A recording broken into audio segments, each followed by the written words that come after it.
This is the book of Sirach, chapter 23, verse 27. And they that remain shall know there is nothing better than the fear of the Lord, and that there is nothing sweeter than to take heed unto his commandments, unto the commandments of the Lord. It is a great glory to follow the Lord and to be received of him is long life. First and foremost, I want to give all praise, honor, and glory to the Heavenly Father, his only begotten Son, Yahweh, Ba'ashem Yahushai, Ba'ashem Rekakwadash, double honors to our apostles and elders, a great millstone, teaching us his truth according to the Bible and rule well. And now shalom on all the sincere Akim to what the full ones of the earth, pushing his truth through diligence and sincerity and charity. And now shalom to all you sincere followers, believers of Yahweh, Ba'ashem Yahushai, not just hearers of the word, but doers as well. You men, women, and children, hopefully elect, shalom. And I was just doing some thinking, and everything is said and done. All right. The hopeful elect is going to know that there was nothing better than to fear the Lord and do as he commands. All right. When you read about Jacob's trouble, and matter of fact, let's get it. In Jeremiah 30,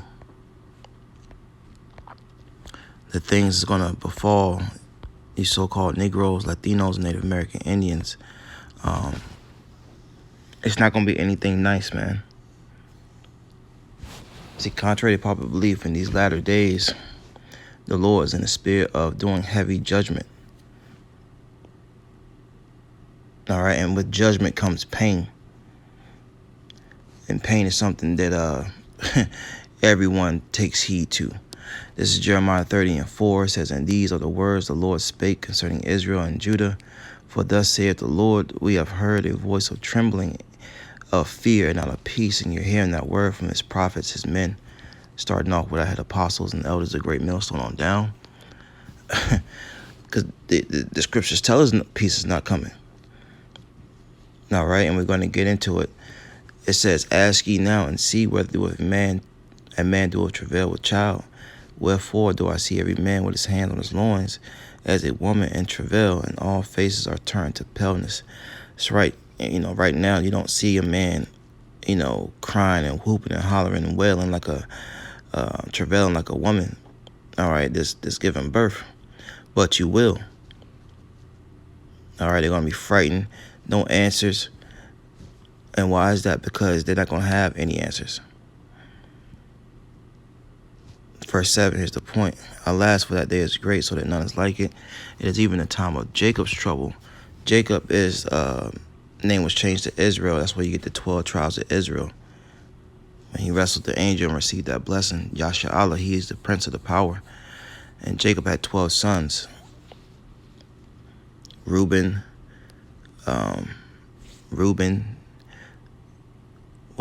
Judah, Benjamin, Levi, even though Reuben was the firstborn, but, Judah's the head tribe. Judah, Benjamin, Levi, Simeon,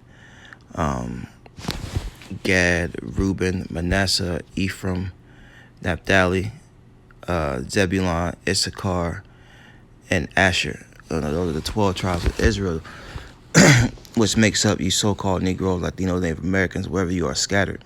There's going to be a time of Jacob's trouble,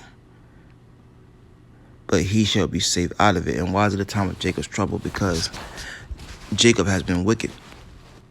Jacob hasn't been doing as the Lord commanded. That's why we open up that matter of fact, let's go back to it.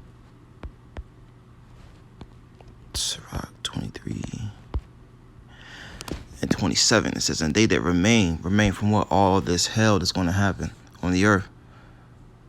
And they that remain shall know that there is nothing better than the fear of the Lord," because the fear of the Lord is not being executed by his people.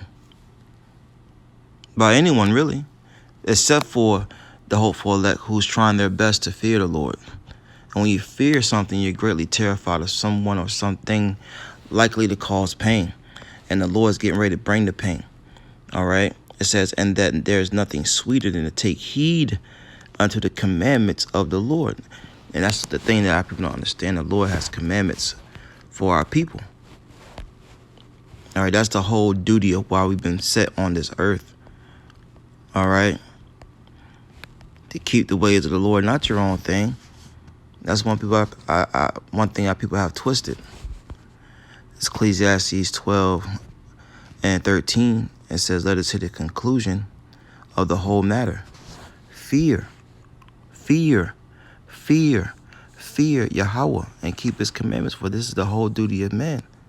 For Yahweh will bring every work into judgment with every secret thing, whether it be good or whether it be evil." So you're going to get a judgment for what you have done on the earth, whether it was good or whether it was evil. If it was good, you're going to be delivered. You're going to be protected. You're going to be safe. If it was evil, destruction awaits you. And the Lord is going to take our people out. And this upcoming Jacob's Trouble, World War III, the ICBM missiles. Let's get some of the ways Jacob's going to be taken up out of here. This is 2nd Ezra chapter 15. And before I read that, you got to remember the issues of life and death coming from the Lord. Right? 1 Samuel, the 2nd chapter, around the 6th, 7th verse. Deuteronomy 32:39. All right, as well as other scriptures. This is 2nd Ezra chapter 15, verse 14. Says, "Woe to the world and them that dwell therein." Woe means destruction. "For the sword in their destruction draweth nigh, and one people shall stand up and fight against another with swords in their hands." Now, can't you see where America is going? I just saw an article this morning where one of the largest chicken producing egg farms had exploded. I wonder why. All right, a famine is coming. Matter of fact, a famine is here. They're saying a recession is coming. The recession is already here. All right, a lot of people are saying, "Oh, it's already here." A lot of experts. And we can see it, man. Our people are not going to understand until there's no food in the store. And that's one of the reasons why people are going to be at each other's throats with swords. What's the modern day sword? A gun. All right? Because when you read up the verse 5, it says, "Behold, saith the Lord," 2nd Ezra 15:5, "I will bring plagues upon the world, the sword," which is pretty much any killing instrument, famine, a lack of food, bread, water, resources, things you need to survive. There's going to be here, but it's going to be a extreme lack of it. All right. It says deletion, death, and destruction. "For wickedness have exceedingly polluted the whole earth, and their hurtful works are fulfilled." So the Lord is bringing these things because wickedness is coming to an end. Now it's time for the wicked to be repaid. And the wicked of our people are going to be repaid through these tough times that are coming. All right. Verse 16, going back down, it says, "For there shall be sedition among men and invading one another." Right. Sedition. All right. Speech causing the people to rebel against the authorities. Okay. It says, and invading one another. When, invading one another's what space? Their homes. Because there's going to be the haves and the have-nots. It's going to be those that, "Oh, man, I don't have anything in my crib." It's going to be those that have some that are pretty well off, because you see these shows where they have like extreme couponing, when they go to the store and they'll spend like $2 and they'll have like over $2,000 worth of coupons. People like that, their houses are stocked up. And they're really stocking it up for the men of the Lord, the men, women, and children of the Lord. Going back to Isaiah 65:13, "My servant shall eat." Okay? Let's keep reading. It reads on, 2nd Ezra 15:16, "They shall not regard their kings nor princes, and the course of action shall stand in their power." That's right. So they're not going to regard, kings. Who's a king?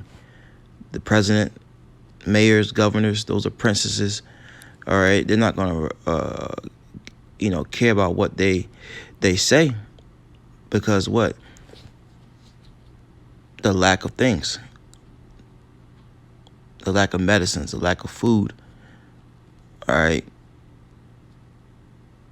And then you got to imagine the police force is going to get that bad that you can just imagine the police force. A lot of police force are quitting. They're retiring. All right. Because they see where these things are headed and it's not worth them losing their life. So they're going to be protecting their families. Then who's going to stop these people in the streets? That's when you have to have martial law come in. And going back to Romans 3:3, so what if some don't believe? You don't have to believe. You'll believe it when it's in front of your face. Verse 18, for because of their pride, the city shall be troubled and the house shall be destroyed, and man shall be afraid. And a man shall have no pity upon his neighbor, but shall destroy their houses with the sword and spoil their goods. Spoil means to rob, take, because of the lack of bread and for great tribulation. That's right. That's right. These are horrible times coming, man. When people don't have anything, they lose it. They lose all types of moral standards that they once so-called believed in. But the true beast is going to come out of them. And if you fear the Lord, hey, look, you have nothing to worry about. You have nothing to worry about because when you fear the Lord, you trust in the Lord. Let's end off on Sirach 2:10. It says, look at the generations of old and see, did ever any trust in the Lord was confounded? Or did any abide in his fear? Right? Or did any abide in his fear and was forsaken? Or whom did he ever despise that called upon him? And that's what the hopeful elect's going to do. That's what you want to be a part of. And it starts now by trusting the Lord and fearing the Lord. And then you're going to know there was nothing sweeter than to take heed after seeing what's going to happen to our people in these upcoming days. For the Lord is full of compassion and mercy, long-suffering and very pitiful, and forgiveth sins and saveth in the time of affliction. Because affliction is here, it's only going to get worse. So therefore, let's just keep fearing the Lord and pray that the Lord continue to keep that spirit of fear on us. Shalom.